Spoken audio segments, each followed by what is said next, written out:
this video how the greatest doctors in the world are treating kidney disease.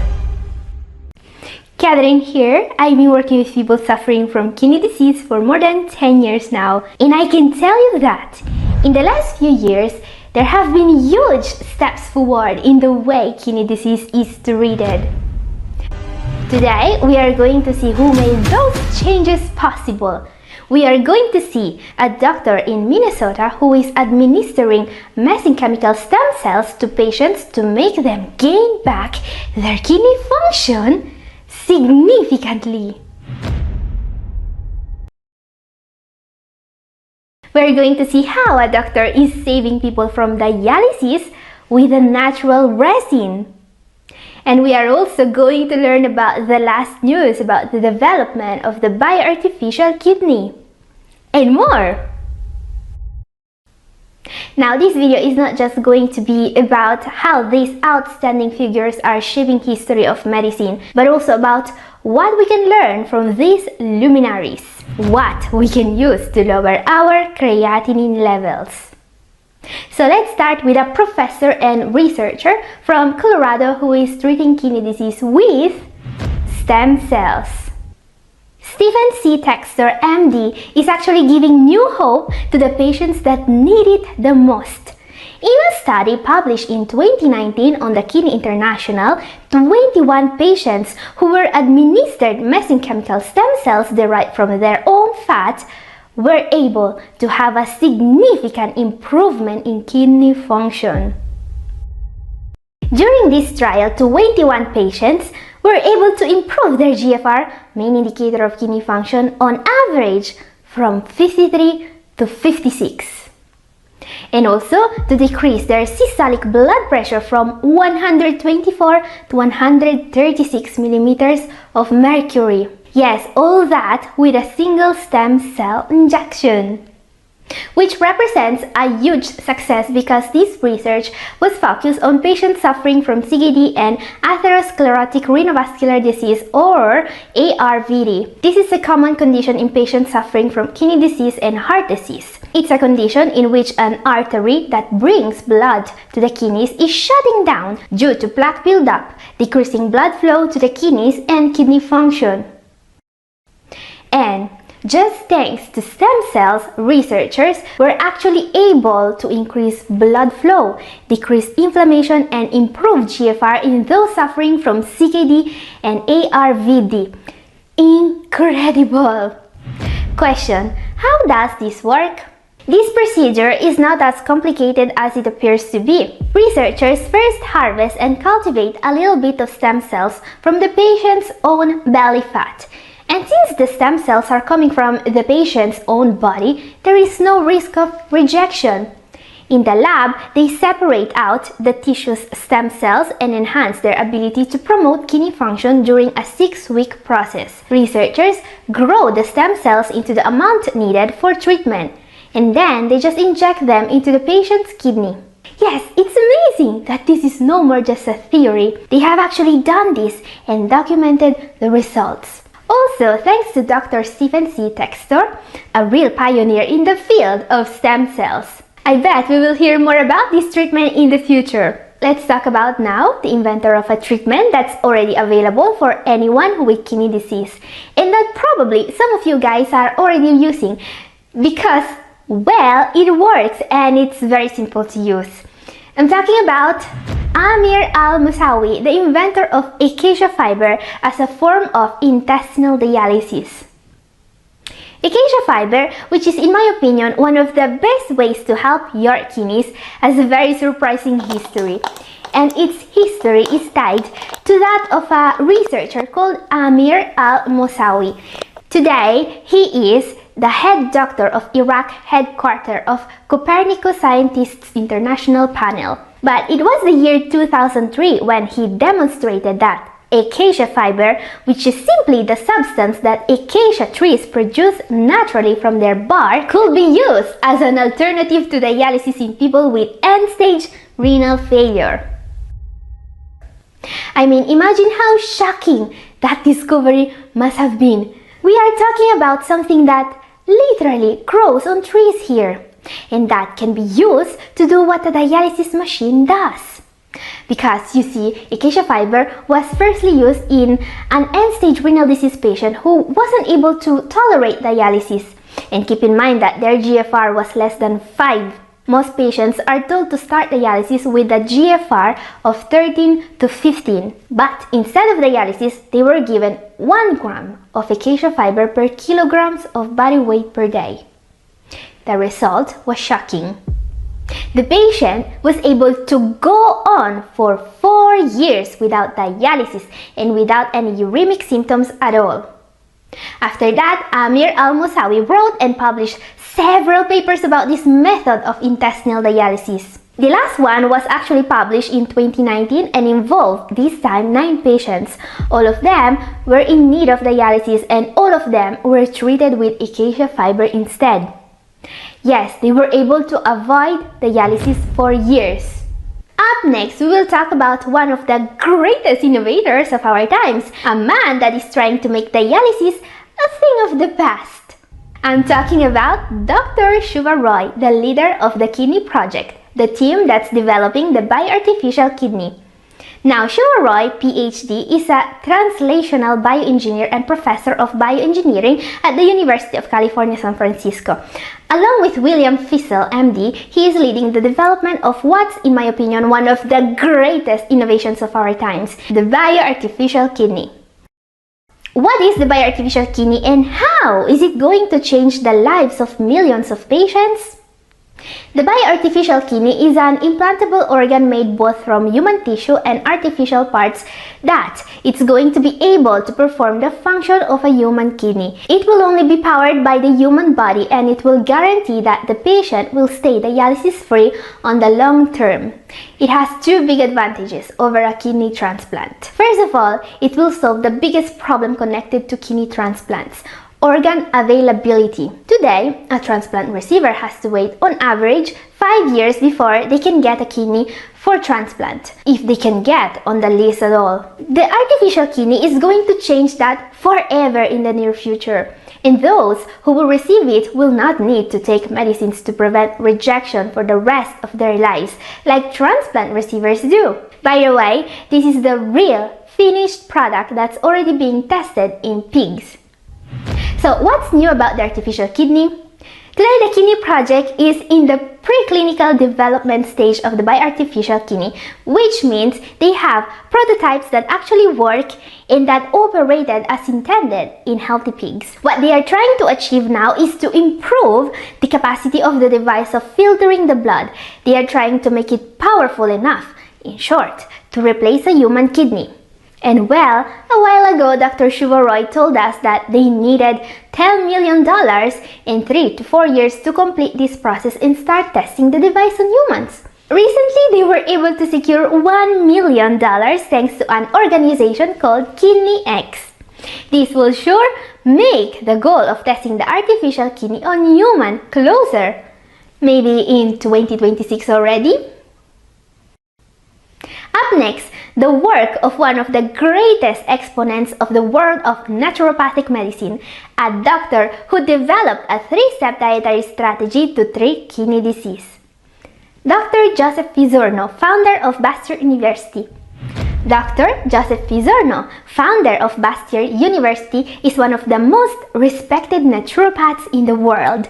He specialized in treating kidney disease patients with a natural approach, and his work helped thousands of patients all over the world. What he developed is one of the most complete and most trustworthy eating strategies to reverse kidney disease you can find. So, question: if you could be getting an appointment with Dr. Pizzorno today, what would he recommend to protect your kidneys?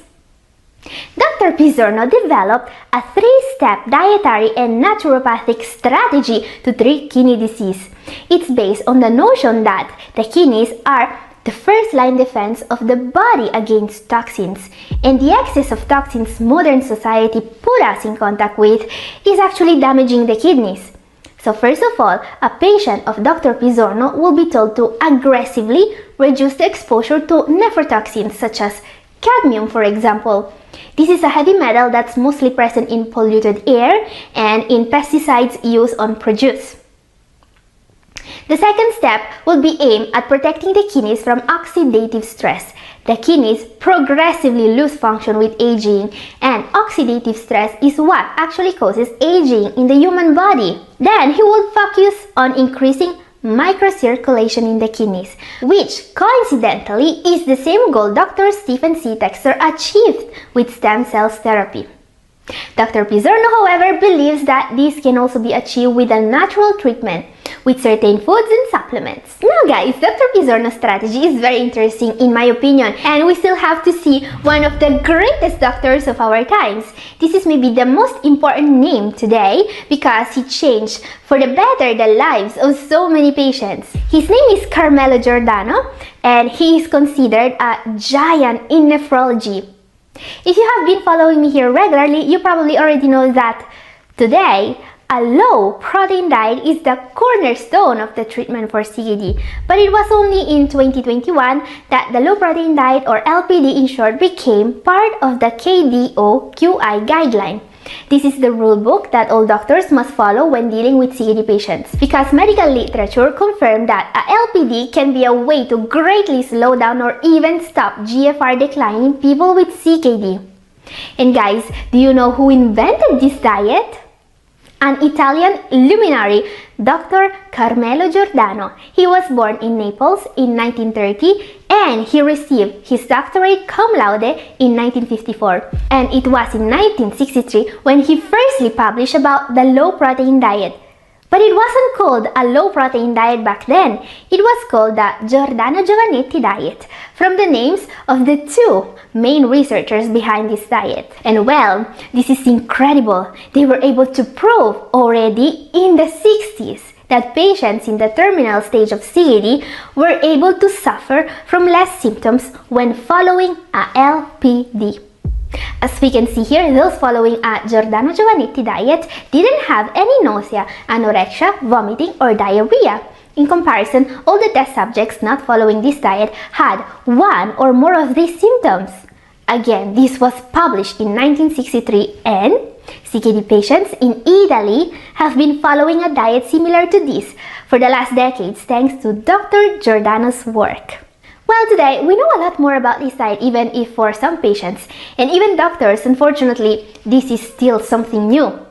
Now guys, if you want to learn more about how you could benefit from a LPD from a practical point of view, I recently made a full video about it. It's up here. There are 3 rules every single kidney disease patient must follow to make sure their diet works. You see, in a recent study, 120 stage 4 CKD patients were able not just to stop the decline of their kidney function, but to reverse it. They were actually able to see a significant improvement in kidney function at the end of this study.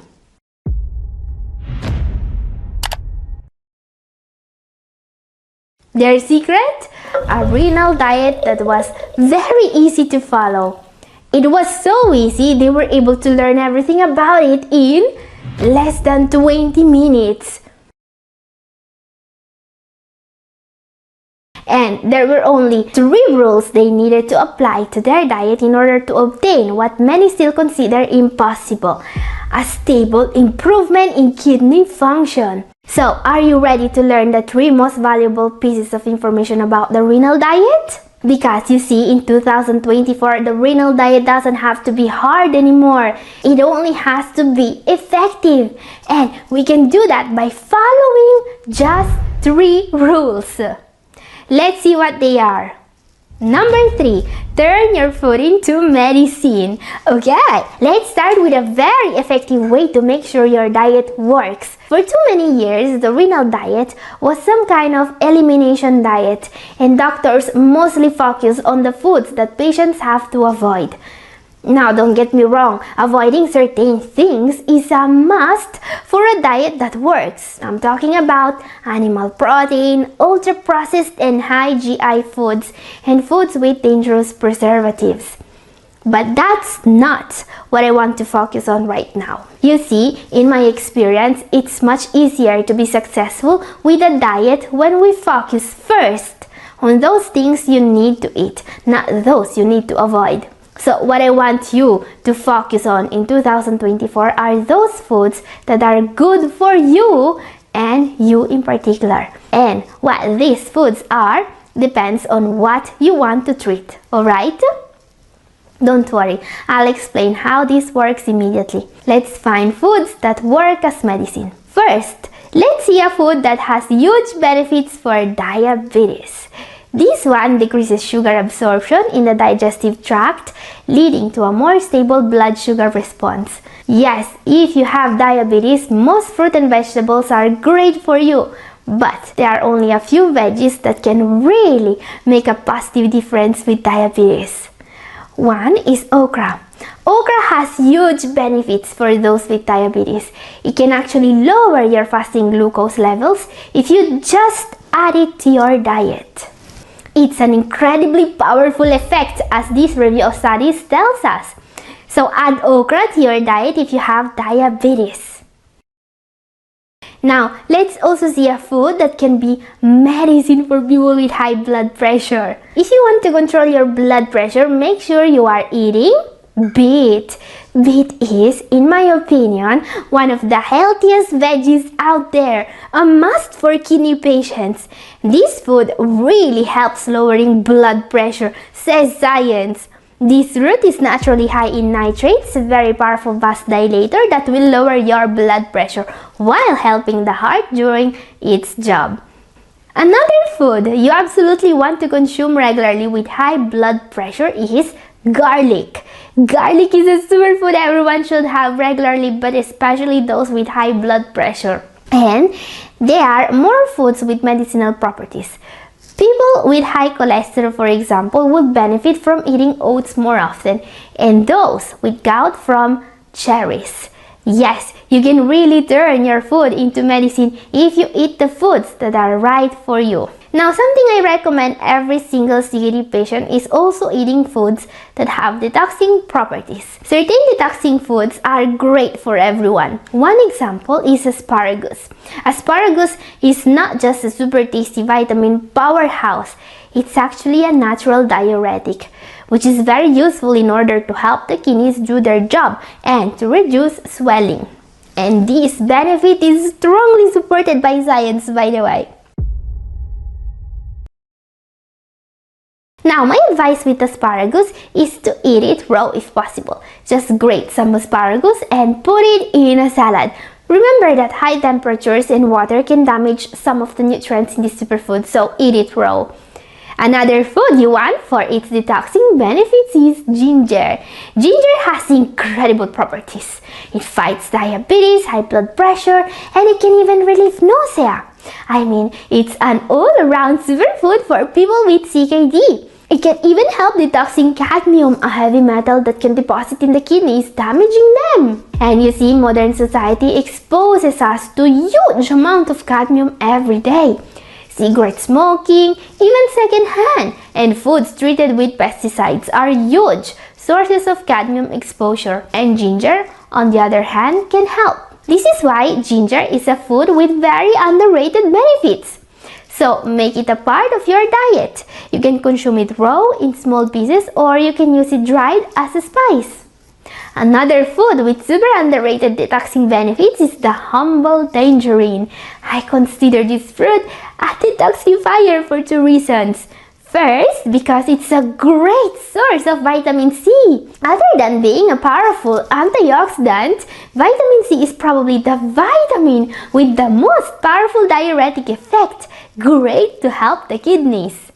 The other benefit of the tangerine is its ability to help improve blood sugar control in people with type 2 diabetes. This fruit, in fact, contains nobiletin, a flavonoid that really helps people with diabetes. Wait, now you may ask, are we really supposed to eat fruit with diabetes? Well, I know that some people are still telling diabetes patients to avoid eating fruit, alright, but they are wrong. Let's see why. This is actually the next rule that will make following your diet as easy as possible. So, our rule number 2 for a diet that really works is Use carbs as your main energy source, even with diabetes. Now guys, some people will tell you that you should not eat fruit with diabetes or to avoid carbs in general. Well, that's misinformation. You see, as I was saying, the best way to make your diet work is by focusing on those foods that are healthy for you. And when it comes to treating kidney disease with the diet, there is one category of foods that should always be your number one dietary staple: low GI carbs. Let me be very clear on this. If you want to improve your kidney health, you must get the largest part of your daily calories from healthy fruits and veggies, aka low GI carbs. But why is this so important?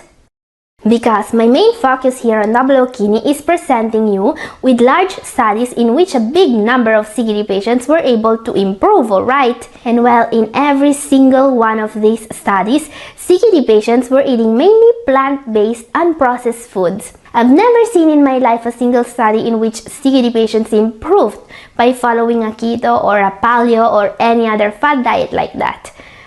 What you want is a diet with carbs as your main energy source, alright? As an example, in the study I've mentioned earlier, carbs were the main source of calories for all the patients that reversed their kidney disease. Now, very important, this is also true for people with kidney disease and diabetes, alright?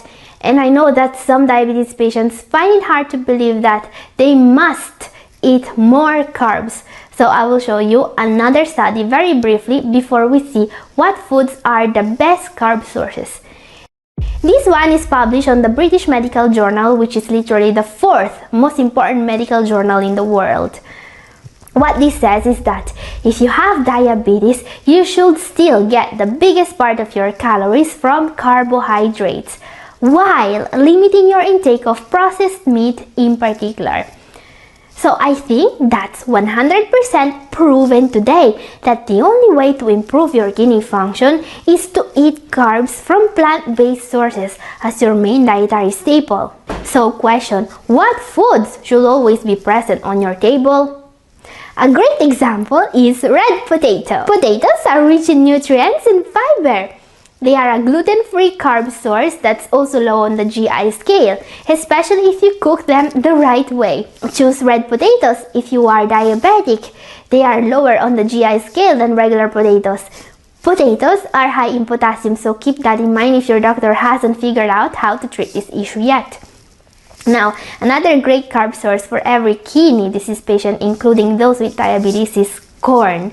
Contrary to popular belief, corn does not cause any unhealthy spike in your blood sugar levels.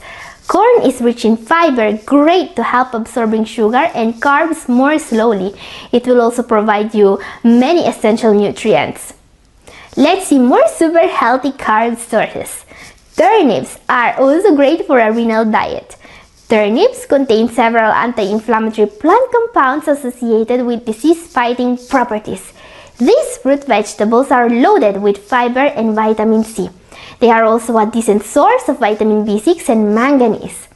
One veggie that's even lower on the GI scale is carrot. Carrots are also great because they are full of fiber and they also contain beta-carotene. Beta-carotene, the water-soluble form of vitamin A, helps the kidneys filter toxins out of the blood, and it may even help prevent urinary tract infections according to studies. And well, there are other foods you could eat, but these are very solid choices. In short, if you want to improve your kidney health, make sure most of the foods you eat are plant-based, single-ingredient, unprocessed foods. Now, as I was saying, there are some foods you also need to avoid. And yeah, that's gonna be our number one rule for today. Once you have found the perfect foods that make you healthy, also make sure you are avoiding those foods that have hidden dangers for your kidneys. Yeah, I'm not going to bore you with a list of foods that contain protein or phosphorus or sugar or trans fats. I believe that all of you guys know very well that you must avoid meat, fish, dairy, most packaged foods, snacks, sweets, and sugary beverages. There are, however, some plant-based foods that come with hidden dangers for people with kidney disease. And you also want to know about that if your goal is to reverse kidney disease. An example of plant-based foods with hidden dangers are dried fruits. Because you see, most dried fruits are way too high in potassium to be really recommended. When these fruits are dried out, many nutrients are lost, but not potassium. In fact, dried apricots, for example, have about 1,850 milligrams of potassium per 100 gram serving. That's a huge amount. That's like eating 5 bananas in one sitting. So while almost all high potassium fruit and veggies are not forbidden anymore for people with CKD and potassium levels under control, dried fruits may still be dangerous. Do not overindulge on them. Talking about plant-based foods with hidden dangers, I also need to mention canned veggies. Canned veggies may be either very good or very bad for you. The reason? The huge amount of sodium some food brands put in canned veggies. Fact: according to a recent statistic, over half of the packaged foods that are sold as healthy are too high in fat, sodium and sugar. To make sure this is not damaging your kidneys, read all the labels of the packaged foods you eat very well.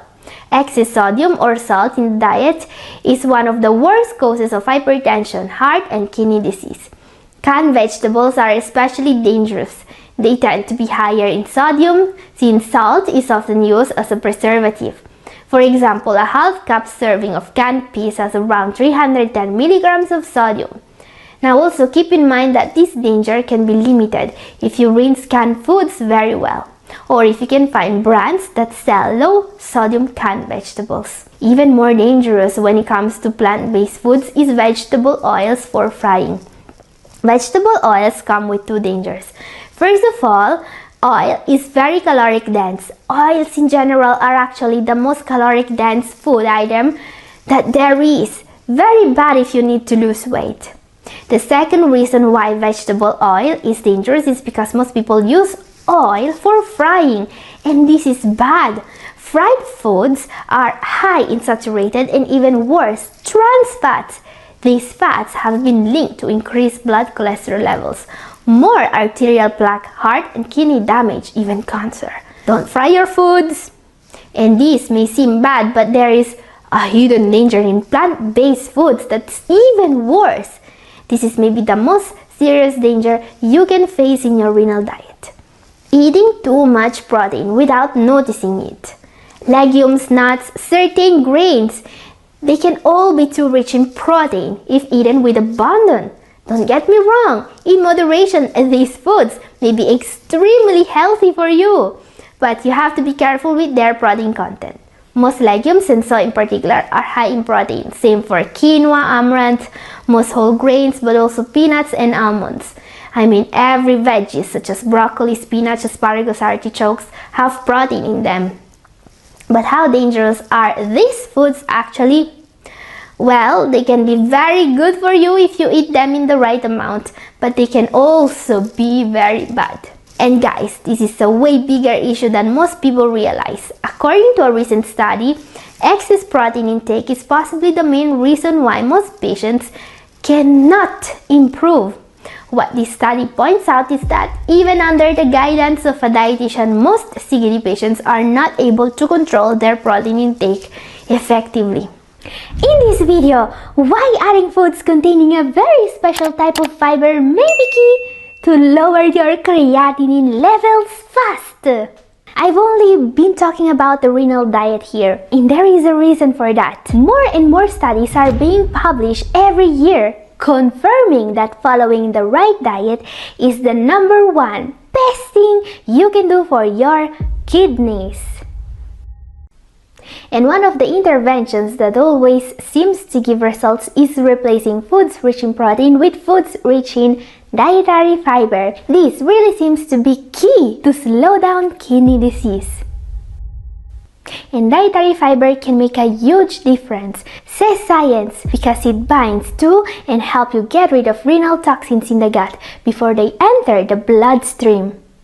We can almost say that dietary fiber tells the gut to do the kidney's job to get rid of uremic toxins.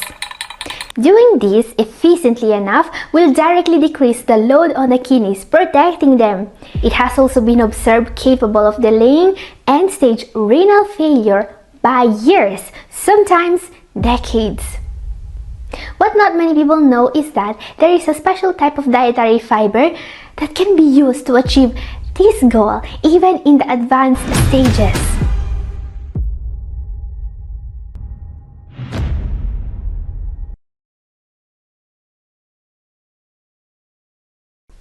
Yes, fiber is the closest thing we have to a true super nutrient. It's maybe the healthiest part of many different foods. This is why fiber can help so much in lowering creatinine levels. And today I want to show you what foods and supplements you can use to lower your creatinine levels. Let's start with a very underrated source of dietary fiber that you may want to add to your diet right now. Ancient grains. What are ancient grains and why are they so good for the kidneys? Ancient grains are a group of grains that have remained mostly unchanged for thousands of years. Studies have linked ancient grain consumption to health benefits such as lower kidney disease risk, better blood sugar levels, and improved gut health. These benefits are possible because ancient grains are less processed than more widespread grains like wheat and rice. They pack way more vitamins, minerals, and fiber. There are 13 ancient grains, and even if they all are very healthy, not all of them are suitable for a renal diet. So question, which ancient grains should you consider adding to your eating plan? Well, you should consider millet. Millet is a gluten-free grain popular in South America as well as India and many Asian countries. Today it's becoming more popular in Western countries too, and it can be found in a variety of colors: white, gray, yellow, and red. Millet is a great choice for people with kidney disease and especially for those with diabetes. Recent study found out that this ancient grain actually has anti-diabetic properties, mainly thanks to the polyphenols and fiber it packs. So yes, eating this ancient grain in moderation is not just safe for diabetics, it's beneficial. Because millet is also high in antioxidants, iron, B vitamins, and magnesium, while being lower in phosphorus, protein, and potassium compared to most of the other ancient grains. If you want to try it, look for millet with the other whole grains in the bulk bins, the baking aisle, or possibly with the cereals at natural food stores. The easiest way to eat millet is by toasting 2 cups of grains in a very lightly oiled pan. Once the grains turn golden brown, lower the heat and add in 3 cups of vegetable stock and some fresh parsley or coriander and let it simmer for 20 minutes till the liquid is soaked up. More ancient grains and other great sources of fiber to come. Before that, a very important question. Can eating more fiber really make a difference with kidney disease? Yes, according to several studies, higher dietary fiber intake is associated with both decreased inflammation and a slower progression of chronic kidney disease, even in people in the advanced stages. In particular, a recent study directly compared the GFR of 2 groups of CKD patients. One group was eating more than 25 grams per day and the other group was eating less than that. And guys, this is frankly huge. The researchers were able to prove a link between higher fiber intake and slower CKD progression as we have seen here. But it's not just that. These kidney disease sufferers were also able to benefit from improvements in cholesterol levels, in inflammation markers, and even in proteinuria. So if you ask me if dietary fiber can make a difference, my answer is clear. Science says it can. And in particular, there is a special type of fiber that can be used to get a huge fast drop in creatinine levels. More about this in the next part of the video. Now, another ancient grain with huge benefits, also low in protein and phosphorus, is sorghum. Not very commonly consumed in the United States, unfortunately. Sorghum has huge benefits for you. Being an ancient grain, it's a wonderful source of antioxidants and fiber you can eat instead of plain rice. It contains powerful polyphenol plant compounds including anthocyanins and phenolic acids, which protects your kidneys from oxidative stress. Sorghum is naturally gluten-free and it has never been genetically modified as a crop, which means avoiding harmful pesticide residues. Just like millet, the reason why I've chosen this ancient grain over the other options is its low protein, potassium and phosphorus content. These ancient grains are, however, slightly higher in potassium and phosphorus than white rice, so keep that in mind if you choose to add them to your eating plan. Obviously, these ancient grains are way richer in fiber and lower on the glycemic scale than white rice, making them an ideal carb source for people with diabetes or CKD in general. And sorghum is a very versatile grain, very easy to cook. It is best eaten in its whole grain form to get the most nutrition. It can be prepared similar to rice. Try soaking whole sorghum for 8 hours or overnight. Then boil it in 3 times as much water for about an hour or until tender. You can find this ancient grain at some grocery stores alongside the grains and rice products. Sorghum is actually grown in the United States. It is a major crop in Kansas, Texas, Colorado, Oklahoma, Nebraska, and South Dakota. Other ancient grain that I always recommend is barley. Barley is really amazing. It is low in GI and phosphorus, and it also boasts anti-inflammatory properties. Barley contains betaine, a nutrient that may help reduce inflammation. Barley is also rich in magnesium, great to lower pressure, and in iron to fight anemia. This ancient grain is also easy to find and inexpensive. It's also very easy to prepare. Throw some barley into a large pot of water and simmer until tender, about 15 to 20 minutes for pearl barley. Drain and serve with some olive oil and roasted veggies. And by the way guys, I know that some of you will be asking me why I'm recommending high carb foods to people with diabetes. And the reason is simple, because you need to avoid protein if you have kidney disease in any stage. This means that you will need more carbs. You cannot eat only fats in your life. It doesn't work.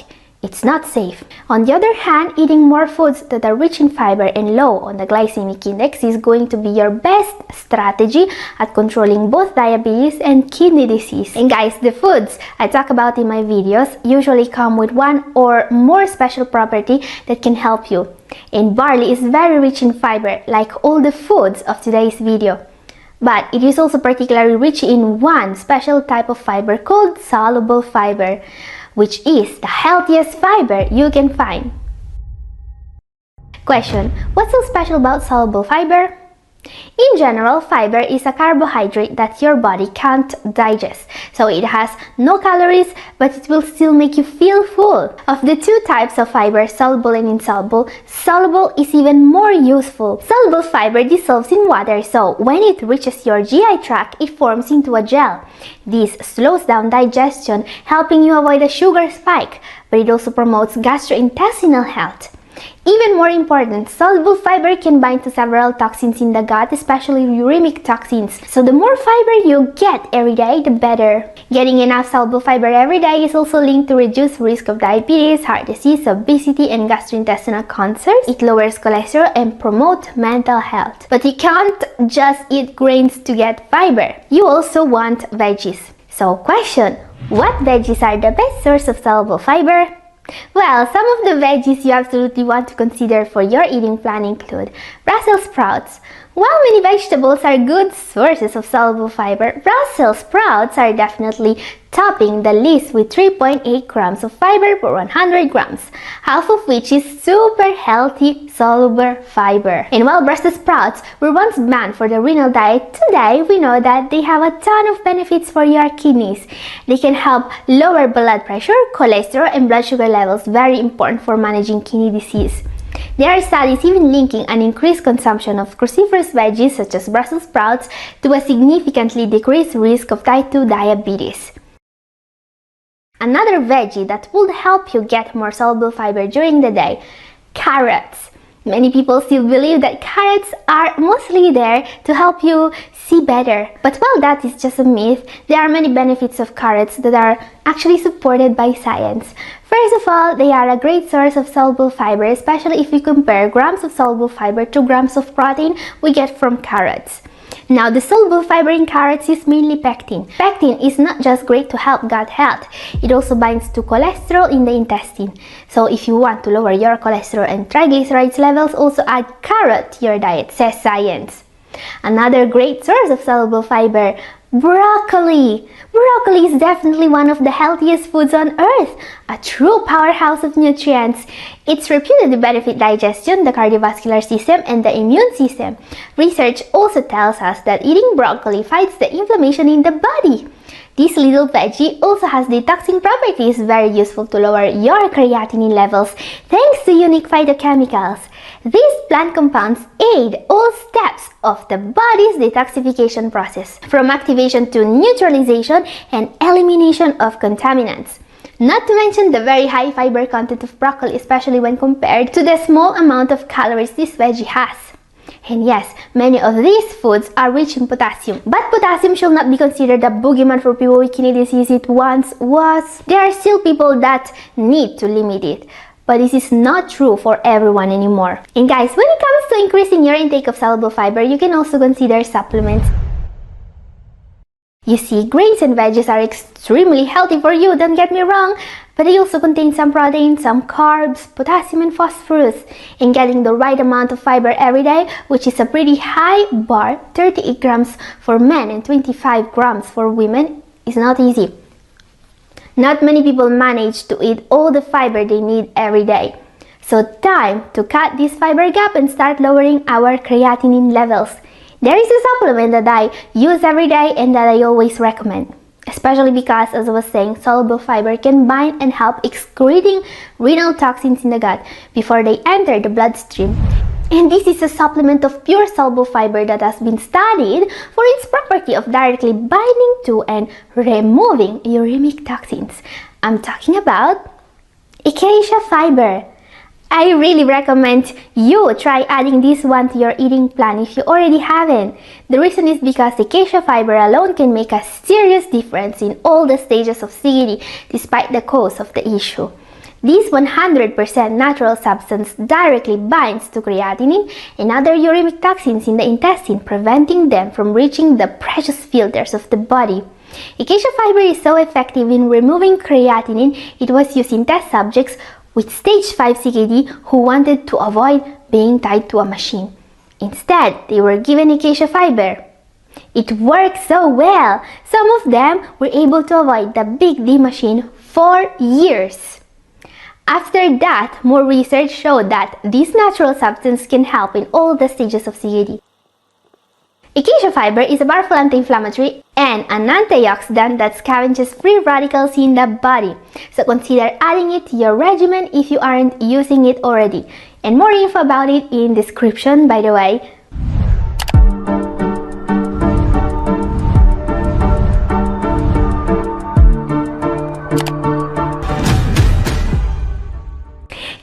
Here, welcome today to a video that's all about the foods that will help lower your creatinine levels naturally. Natural diuretics are key for a better health. They don't just reduce hypertension, serum potassium levels, and get you rid of excess sugar and sodium. They will directly help you lower your creatinine levels. How, you ask? You see, when the kidneys aren't doing their job at 100%, fluid retention or the accumulation of excess fluids and scores in the body may cause serious problems. Swollen ankles and feet, toxin accumulation, and shortness of breath, just to name a few. And all that extra water is also linked to worsened hypertension, which can definitely make CKD progress faster. This is why today we are going to see what foods, beverages, and vitamins can really help with water retention. Are you ready to detoxify your body naturally? Let's start. Many people believe that asparagus is the #1 food when it comes to natural diuretics. But is it really? Let's take a look at what foods are even better in terms of detoxifying the kidneys naturally. Starting with pineapple. Pineapple is a great source of healthy carbs, low enough on the glycemic index to be part, in moderation, even of the diet of people with diabetes, especially if you eat it in moderation at the same time as healthy fat and fiber. And pineapple is more than a tasty snack. It has some serious health benefits.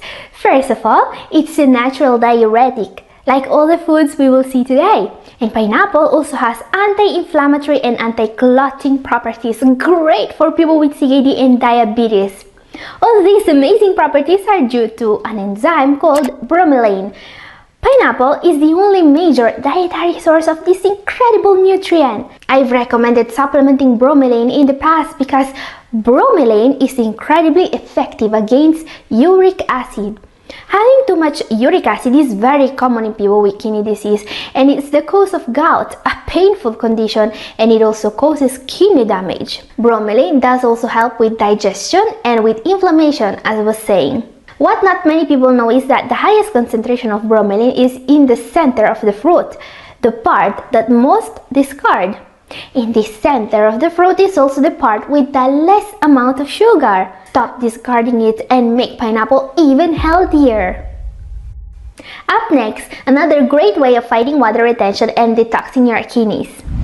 Lemon water. A lot of people love to drink lemon water in the morning to flush out toxins and to help bowel movement. And there are reasons why people with kidney problems will benefit from lemon water, says science. First of all, if you drink a glass of lemon water first thing in the morning, you'll be 1 glass closer to your goal of 8 glasses of water per day. Great to help your kidneys do their job. Second, lemon water is alkaline, great to protect the kidneys.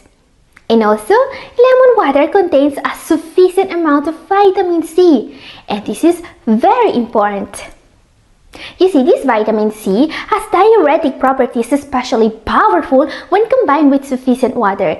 This will help the kidneys remove more sodium and water from the body. So if you love starting your day with a refreshing glass of lemon water, here's another reason to continue this healthy habit. Science supports its benefits. Up next, a superfood with some of the most incredible kidney protecting benefits. Garlic. Oh yes, garlic is even more amazing than you thought. Garlic is mostly known and loved for its anti-hypertensive properties. Well, while this benefit is completely supported by science, garlic also has several other properties. It can be used to control blood sugar levels, and it may also help with cholesterol. Today, science tells us that garlic also has another incredible property. Garlic is also a diuretic. So, just like the other foods of today's video, it will help you with swelling and water retention. And by the way, garlic needs to be prepared in a special way to be truly helpful. Okay, what can be even better? Well, one of the best foods out there when it comes to health benefits is ginger. Ginger is not just one of the most powerful anti-inflammatory foods out there. Ginger is also amazing at reducing water retention. It's a potent diuretic that naturally stimulates urine production. And ginger also comes with several other properties. It improves circulation by acting as a vasodilator, which means it widens the blood vessels and lowers blood pressure. This can also help with water retention and edema. Ginger is also known as a heavy metal chelator, meaning that it binds to and removes heavy metals, especially cadmium, which is considered one of the worst risks for kidney patients. Now, I consider ginger as effective as garlic, or maybe even better, for one reason. You don't need to prepare it in any special ways at all to get the benefits. Just add it to your soups and rice dishes, or enjoy it in a tea. And when it comes to foods with diuretic properties, we can't forget celery. This vegetable has long been recognized as a natural diuretic, helping to increase urine production and decrease water retention. And also, beets. Beets are a natural diuretic that can help reduce water retention and hypertension. And also, Cherries. These fruits and their stems can act as diuretics and help lower pressure and inflammation. Also, cucumbers. These vegetables are rich in vitamin C, K, B, copper, magnesium, and manganese, which can help regulate fluid balance and hypertension. And also, asparagus. This tasty veggie contains asparagine, an amino acid that acts as a natural diuretic and increases urine production. And also, parsley. Parsley is a spice with powerful diuretic properties. It has been used in traditional medicine to help increase urine production for ages. Today's science confirmed this property.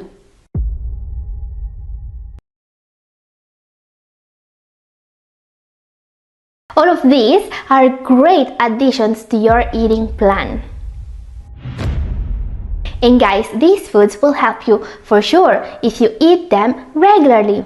Besides their diuretic properties, they also come with several health benefits, as we have seen. But finding ways to help water retention naturally is key to help and protect the kidneys. This is why today I will also show you what vitamins can really help. Now, a question that I always get when I talk about natural diuretics is, my nephrologist gave me a water pill. Should I keep taking it or should I only use natural diuretics? Now guys, first of all, remember that I will never tell you to disregard your doctor's orders, but focusing more on foods and good habits is a great strategy to reduce your dependence on medications and to protect your kidneys. And there are some good habits that can really help with water retention and that I always recommend, such as exercising regularly, drinking enough water during the day, reducing salt, sugar, and refined carbs intake. These are all great ways to reduce water retention and to help your kidneys and whole body health. And they can really help. You see, prescription diuretics do work, but they also come with unwanted effects. Prescription diuretics or water pills are known to deplete your body of essential vitamins and minerals such as zinc, magnesium, vitamin B1, and vitamin C. Absolutely not something you want. And also consider that these medicines are linked to the triple whammy, a serious cause of kidney damage. OTC diuretics, on the other hand, are something I would recommend avoiding altogether. They are almost always full of caffeine and potassium, and they may be dangerous. So even if they are OTC, only take them if your nephrologist gives them to you. And guys, the foods we have seen today are really great to help you with water retention, but there are vitamins and beverages that can help even more. Let's take a look.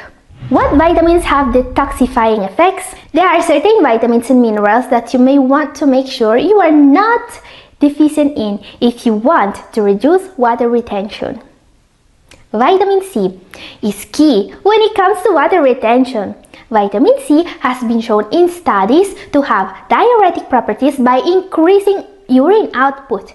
Make sure you are getting enough of it every day and consider a supplement. Another vitamin you don't want to be deficient in is vitamin B6. Studies are linking increased intake of vitamin B6 with increased urine production. Now, vitamin B6 is mostly found in foods such as avocados, bananas, and pistachios. So if you are limiting these foods because you need to limit potassium, consider a supplement. Now guys, there are a couple of minerals that are even more powerful than these vitamins when it comes to diuretic properties. Magnesium. Magnesium helps regulate water in the body and can have a mild diuretic effect, particularly when an individual has a deficiency. There are good sources of this mineral we can eat regularly. Nuts, especially almonds, and also whole grains and leafy green vegetables. These can all be regulars on your table. But magnesium deficiency is so common among people with CKD, especially those taking diuretics and in diabetics, that it's recommended to supplement it in most cases. Besides, magnesium supplemented at the same time as vitamin B6 has been studied as a possible treatment for water retention. Just remember to consult with your nephrologist if you want to supplement magnesium. Some people have too high levels of this mineral. Now, the other mineral with diuretic properties is potassium. Potassium is a crucial mineral for maintaining fluid balance in the body. It works in contrast to sodium to help regulate fluid balance. Someone with low potassium levels may accumulate sodium and water in the body. And this is why many foods with a diuretic effect are also high in potassium. Now, when it comes to potassium, it's imperative that you keep your levels under control. About 20% of people with CKD have too high potassium and they need to control it. And also about 18% of people with CKD have too low potassium and need more potassium to avoid not just water retention but also kidney damage. And what about beverages? Can they really help with detoxification and water retention?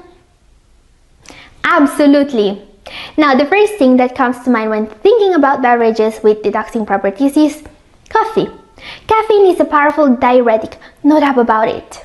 But you see, even if coffee has its benefits, I won't recommend you drink more coffee than you already drink, because it also has side effects and some people react badly to coffee. So maybe drink less coffee, especially avoid it in the afternoon and in the evening. There are, however, a couple of caffeine-free beverages that may really help with water retention. One that I always recommend is hibiscus tea.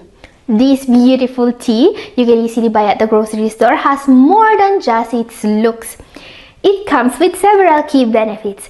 First of all, it fights hypertension. A 2015 review of 5 studies published in the Journal of Hypertension determined that drinking this tasty tea can lower pressure by 7.58 over 3.53 millimeters of mercury, which is frankly amazing. A different study from 2012 also noted that hibiscus help increase kidney filtration. And well, if this is not enough for you to consider drinking this tea, also keep in mind that it's a wonderful source of antioxidants, great to protect the kidneys. Another beverage that can really help, hawthorn tea. Now, this one is a bit harder to find. You may have to search for it in your favorite herbal store or on Amazon.com. But the effort will be well rewarded. You see, hawthorn is used to help protect against heart disease and help control high blood pressure and high cholesterol. Both animal and human studies suggest hawthorn increases coronary artery flow, improves circulation, and lowers hypertension. This tea can also reduce fluid buildup and it's often used to protect the heart. Now guys, if you want to learn more about what this can really help, this video up here is for you, and this is all for today. Thank you for watching. God bless you all.